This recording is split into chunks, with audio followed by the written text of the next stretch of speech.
Thank you for joining us today. We're going to talk about the College Steps program here in Vermont.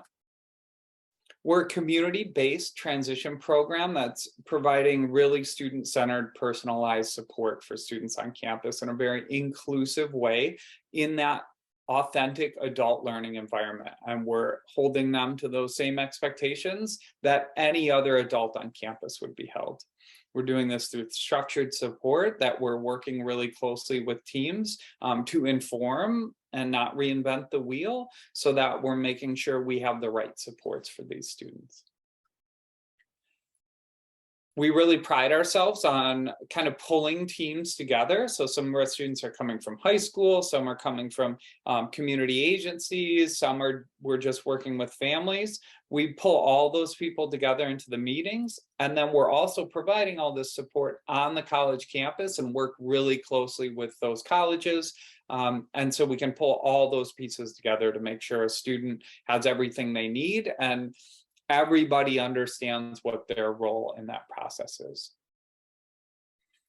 We have programs in a number of states, but here in Vermont, we have a program at Castleton University, Northern Vermont Johnson, Northern Vermont University Linden, and the Community College of Vermont, currently at the Montpelier, St. Albans, and Winooski campuses.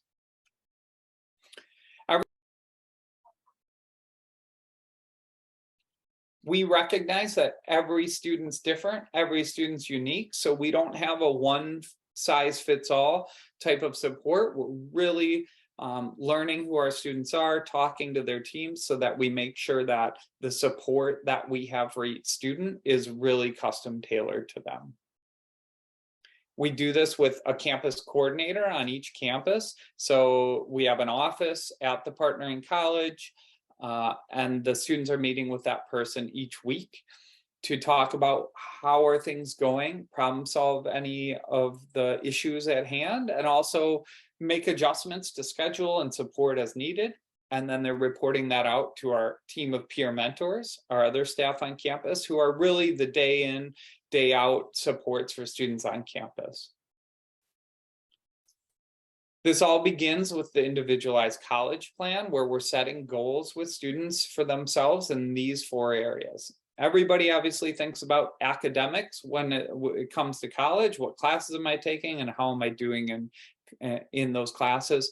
But the college experience and transition to adulthood and getting ready for employment involves so much more than just the content of those classes. So we're going to look at social integration, right? How can we get students invested in that larger part of campus, clubs, organization, finding friends, and just being immersed in that college social life. We're also going to look at the independent living skills that are necessary for those successful transitions. How do we work on those individually? And how do we, provide some curriculum to cover all those really basic and foundational adult skills that students will need? And finally, pre-employment transition services. Many of us view college as a place we go so that at the end of it, we have increased opportunities for employment and in life. And we want to make sure that we're doing all those things that are going to help our students be more ready for employment, whether it's things like a resume and a cover letter, or whether it's some of the soft skills that are necessary for working on a team and communicating with an employer. The academic piece, which many people focus on, is a strong part of our program. So many of our students have a mentor that goes to class with them and then has that same mentor for a homework time. It allows for, if students miss anything in class or there's some unclear parts of what an assignment, what's needed in assignment or what resources you use, we have that mentor that was in there. They can help clarify some of those things. Our students also can access classes in a variety of ways. They can take them for letter grade and credit, they can take them for pass, no pass, or non-credit, or they can take them as an audit. That allows us to, really take the class as we want to. So some students want to be held to the same expectations for assignments, length of papers, all those content expectations, and get a letter grade. Some students really want to individualize class. They see a lot of value in certain aspects of the class and certain content, and they want to focus on that, but they don't want to, and we don't want them to chase homework or spend a month trying to write a really lengthy paper that isn't really meaningful to them or their goals. So that audit option can really allow us to say, hey, let's skip this assignment. It doesn't make sense for you. Or, hey, let's do this assignment, but let's do it in a way that's more manageable for you and more kind of custom tailored to you getting something out of it instead of just completing it. We're also going to make sure that students are accessing all those other things on campus, tutoring, putting accommodations in place. Maybe you are eligible for time and a half on an exam or an exam in a quiet area. We're going to help you learn what that process is, how to reserve a room, how to initiate those accommodations each time you have an exam or an assignment that is eligible for accommodations, and get comfortable and confident in doing that independently. The social piece, again, a huge part of college. We're going to get students involved in campus events, joining clubs, making new friends, using the gym, attending sporting events, and we're going to have mentors with them to support them in kind of understanding those social norms or reflecting on, hey, what did I do in this environment that built bridges to relationships? And what did I do that might not have furthered the relationships I want to build with others? Each student's going to have their own independent living goals that they'll work on individually, but we also have a community class that's not really an independent living skills class as we traditionally think of, but a group conversation. We're all adults working on these really foundational skills. So this conversation includes students, mentors, our program coordinator, other students on campus, and it moves through a lot of those really important adult skills and starts with what all our semesters should start with: time management and organization. Do we have the foundation for a successful semester? Where are we keeping important information? How are we and where are we writing down due dates and our plans and our notes for each class? So we're not just cramming things in our backpack, but really have some systems in place to make sure we have a successful semester.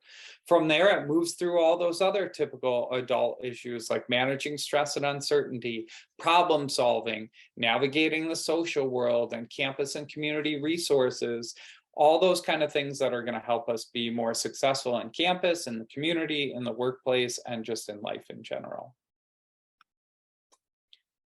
We have our own curriculum for pre-employment training that students can access depending on where they're at. We can meet them where their needs are. We're also going to make sure they're accessing those things on campus through career services. Resume development, mock interviews, LinkedIn Picture Day, career exploration. Those things are available through the career services to all students, and we want our students to access those too. And then we're going to supplement that with our own training, our own work experiences and internships, so that students are making a successful transition to an employment area that doesn't just work for them, but that they enjoy. Here you can see a sample schedule for one of our part-time students. You can see they're taking a marketing class on Tuesday and Thursday, and then they have that academic support with that mentor right after class. So they go to class and then they check in. Okay, what did we hear about today? What are the assignments that are due for the next class? What is our plan for working on that and getting that done in time? And what do we want to knock out now? And what can be done between now and the next class? The student also has their path and planning meeting. They have check-in time in the morning. They have some social time, and they're accessing some of our cross-campus series where they're working on navigating the social world. And then another one that's talking about relationships and boundaries. And you can see the student also has independent time during lunch and one of their clubs. So when we're building these schedules, which we do during the ICP process, We're going to make some scheduling recommendations based on what's most appropriate for a student to ensure that they're moving towards independence. So there's kind of 4 levels of structure for our sessions in terms of how they're supported. So there's program coordinated directed support. There's peer mentor directed support. There's some sessions where students are more initiating the support, and then there's independent sessions. We want to make sure that we're moving towards greater levels of independence. So we want students to have a variety of these sessions and have more independent sessions as they progress through the program. Here's an example of a full-time student. You can see they have quite a few more classes and also don't have a mentor in class with them for those classes. What they do have is academic support scattered throughout the week to make sure they're getting all that homework done, prioritizing the things that need to get done first, looking at the larger assignments that are due in a week or 2, and starting to break those down into their pieces and plan out when they're going to get each of those pieces done. They also have their community session, time for independent living skills and executive functioning and pre-employment skills, and then some social time built in as well. You'll see on this schedule, as well as the last one, that there's some color coding going on. The white is when students are being independent on campus, and the different other colors are different mentors that they're working with. And we're going to try and pair them up with mentors based on what a good match would be. So for a social session, we obviously want to find somebody they're going to get along with and have similar interests with. For an academic session, we're going to want them working with a mentor who's probably taken some of those classes or might have a major in that area so they can better support the academic piece. Peer mentors are the heart of our program, and most of our students have gone through high school either on an IEP or with a 504 plan, receiving a lot of their support from adults. They're coming to college, they want to be done with that adult shadow and that stigma of, oh, it's really obvious this person's getting support because this other person doesn't fit in. Why is this adult hanging out here? Our mentors are other college students that are supporting them at the college. So if they're in the library doing academic support, it's just 2 students hanging out in the library. If they're getting support at one of the clubs they're interested in or going to a sporting event, it's just 2 college students going to that club or event together. Our mentors are hired, trained, and supervised by us, and we use these core principles and guidelines to train them how to do that work and in our constant check-ins with them. So first and foremost, our students are adults. It's ultimately their decision what they're going to do. We're not their boss, but we're going to support them and encourage them in all the ways that their team informs us works and that we find works to get them engaged. But in the end, what they do is their decision on campus. We're going to honor that experience. We're going to encourage them to be their best advocates. We're not going to talk on their behalf. We want them to speak up to their professor. We want them to speak up to us and the people on their teams to let them know what they want and need. Our mentors also know that each student's unique and has their own goals, right? So there's not a one size fits all type of support that mentors give. They know, okay, with this student, these are their goals, and everything I'm doing for them is to further progress towards those goals. They know that they're going to be practicing skills and strategies so that student can become independent, not just in this setting, but in all settings. So supporting them in the ways they need to and pulling back as students gain confidence and independence in those things. And then finally, mentors are great and get along with all our students, but ultimately we want students to connect to people that aren't their supports on campus, who are those natural supports, peers in class, their professor, other students in their club, so that as they begin to get more comfortable with them, they can use them for support and our mentors can fade out. That's what's going to lead to lasting independence in those environments. Our students in our at Johnson, Linden, and Castleton all have the option of earning a certificate of higher education. That's a non-accredited certificate, but endorsed by that partnering institution. It focuses on increasing kind of social independent living, self-advocacy, employment, all those things that we've set goals in. Students can earn this by completing at least 12 credit hours, which is 4 classes over the course of their program, and participating in a minimum of 30 hours of job experience. For some students, this is their final outcome. They want to earn their certificate and then transition into employment. For other students, this is a stepping stone on their way to an associate's degree or a bachelor's degree in their area of interest.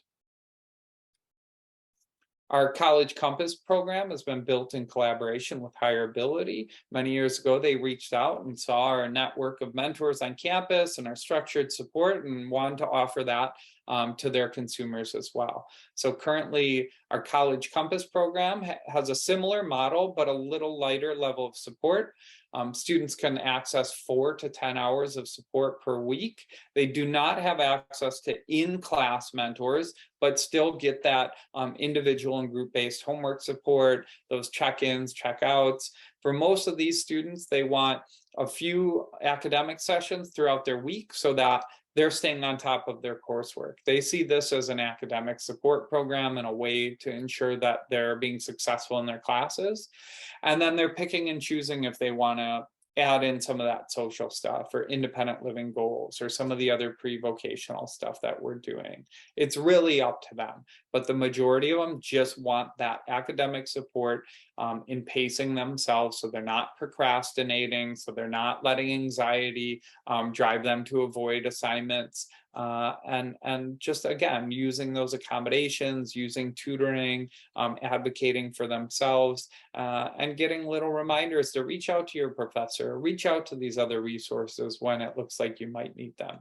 We have another webinar on College Compass, so if you want more details about that, please access that, but just know the eligibility for this program is that you have an open case with HIREABILITY and that you're interested in taking classes at one of our partnering institutions. Just as our other program, we have high school students doing dual enrollment. Some are just simply trying out college through the Introductory to College and Careers course. Others are already in college, or some are nervous about attending college without additional support. This is an option for all of them.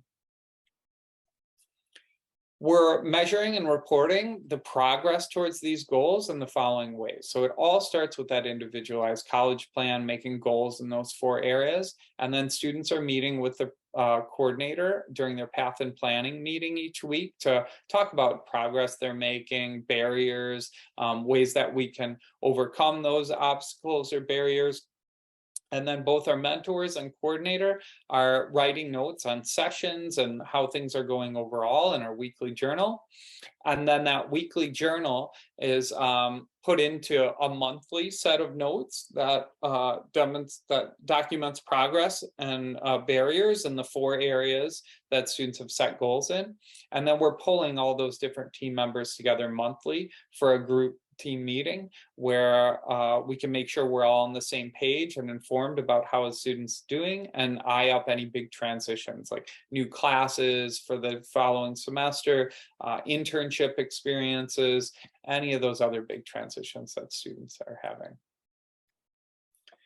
Finally, data on outcomes. We're wanting to make sure that students are meeting their outcomes and that we're held accountable too for meeting our own outcomes. So we are doing employment questionnaires for students that are doing work experiences. So we're hearing right from the employer, hey, this is what I need to see to hire this person. This is the feedback that's going to improve their ability to secure employment. And then that can inform how we're working with students during our time in some of those pre-employment sessions. We're also doing theory of mind inventory and adaptive behavior scales to understand areas of strength and areas that we really want to work on. The social cognition one really looks at perspective taking and our ability to negotiate with others. The adaptive behavior scale looks at a student's level of independence in a variety of categories. So again, we really know those areas that students need to work on to become more independent. We're also recording how students are doing in their classes, and then doing regional annual reports and team audits to make sure we're following our own processes and procedures, so that if there's room for improvement, we're making that. Finally, if you're interested or think you want to learn more or move forward with this support, you're going to identify your own journey, right? So maybe you're a high school student seeking transition services for those transition goals on your IEP, or exploring college through dual enrollment or early college experiences. Other students have just graduated high school, would like to look at taking classes with our support, and other students are already in college or have been out of college for a while and want to get our support. The next step would be to just go on our website and apply to College Steps. The application's right there, as well as anything you'd need to submit along with it. Once we get that, we will walk you through all the other steps, whether that's figuring out funding, which we're very capable of and have done for lots of students. We'll work with your team on that. We'll work with the campus on getting you enrolled in the campus, getting your email, your ID, all those pieces. So once you get an application to us, then we're connected and we'll walk you through all those next steps. So thank you for taking some time to learn a little bit more about the program today, and we look forward to hearing from you.